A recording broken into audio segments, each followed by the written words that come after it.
suite de la vidéo d'hier soir pour réussir son Kippour et avoir, avec l'aide de Dieu, mes amis, une année douce. Parce que celui qui réussit son Kippour, eh ben, il arrive au moment de l'année Ila. L'année Ila, elle est bonne pour lui, et l'année, elle est bonne. L'année, elle sera bonne, elle sera douce, elle sera remplie de bonnes choses, Bezrat Hashem. Je vais vous lire 2 halachot marqués dans le Shulchan Aruch, mes amis, qui ne sont pas contournables et qui sont quelque part la clé de Yom Kippour, d'un Yom Kippour réussi. D'accord? Première halacha, Averot, chez Ben Adam, la Makom, Yom Kippourim Mechaper. Je m'explique, les fautes qu'on a commises envers Hachem, Yom Kippour les expie, nous dit le Shulchan Aruch. J'ai commis une faute envers Hachem, dans mon Shabbat, malheureusement, j'ai pas été très sérieux, j'ai pas mangé super kasher, je suis pas habillé top tzniut, j'ai fait toutes sortes d'avérotes vis-à-vis de Dieu. Yom Kippour expie ses fautes. Évidemment, mes amis, après avoir fait teshuva sur elle, c'est même pas la peine de le répéter, mais quand même, on va le faire répéter un petit peu rapidement. On doit d'abord faire teshuva sur ses avérotes, les fameuses 3 étapes de la teshuva qu'on va vite rapidement répéter. Première étape, reconnaître sa faute, et la formuler, c'est-à-dire prendre conscience que ce qu'on a fait est une faute. J'ai fauté Hachem, telle ou telle chose. Admettre devant soi-même, reconnaître avec soi-même et devant Hachem, qu'on s'est éloigné de sa volonté, c'est la première étape, Akarat Achet, reconnaître la faute. Il y a le Vidou Kippour qui est un petit peu la suite logique de cette première étape. Deuxième étape, mes amis, pour pouvoir, Bezrat Hashem, recevoir le pardon d'Akadosh Baruch Hu. Deuxième étape, Harata.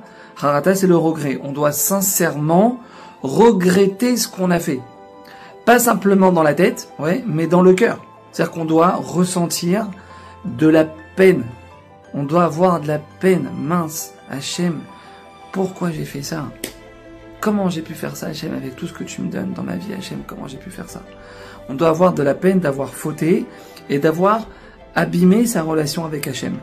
Troisième étape, mes amis, Kabbalah Léatid, prise de résolution pour demain, pour l'avenir.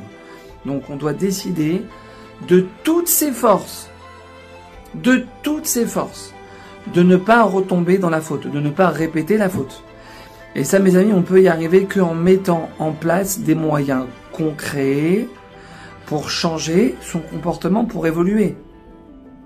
Tu peux pas dire, j'arrête de partir en boîte cette année, j'ai fini avec ça, si tu fréquentes les mêmes personnes qui vont, pendant l'année qui va venir, te proposer de partir en boîte et faire toutes sortes de choses, d'accord? Donc c'est pas possible. Donc, mes amis, Kippour ne peut expier que les fautes qu'on a commises envers Hachem. C'est ce que nous dit le Shulchan Aruch. Averot chez Ben Adam la Chavero, en Yom Kippourim mechaper ad sheyiratze et Chavero.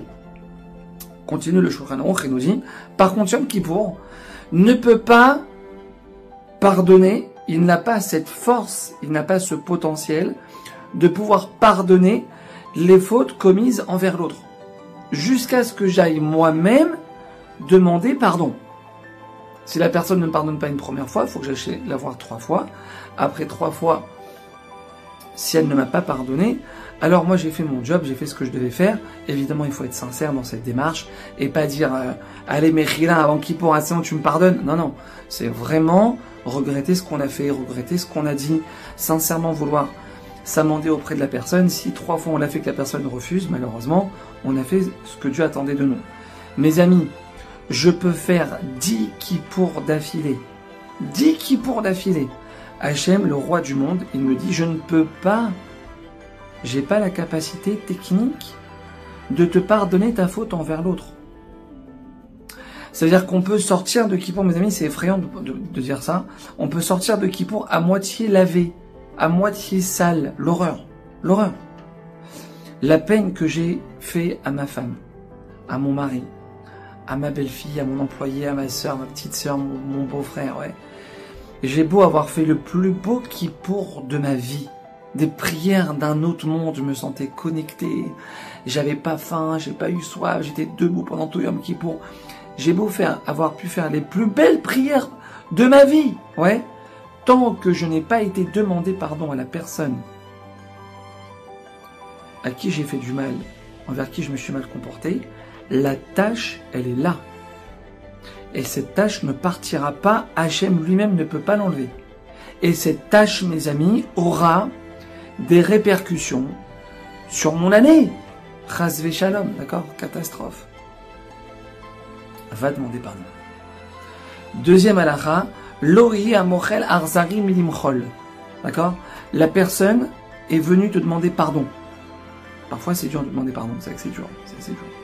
Il faut de la force pour venir demander pardon, il faut mettre l'ego de côté, il faut mettre tout de côté, c'est difficile. La personne elle est venue te voir, elle t'a demandé pardon. Il nous dit le Shulchan Aruch, Al iye amochel arzari milimchol. Ne sois pas cruel à ne pas pardonner, ne sois pas dur. Le Shulchan Aruch, il te dit, ouvre ton cœur. Ne sois pas dur. Ne fais pas le lourd. Parce que si toi, tu arrives à pardonner, alors sache que Hachem, il va le faire aussi avec toi. Et mes amis, je peux vous garantir qu'il n'y a pas de plus grande chose au monde que de recevoir le pardon d'Hachem à Yom Kippour. Il n'y a pas plus grand que ça.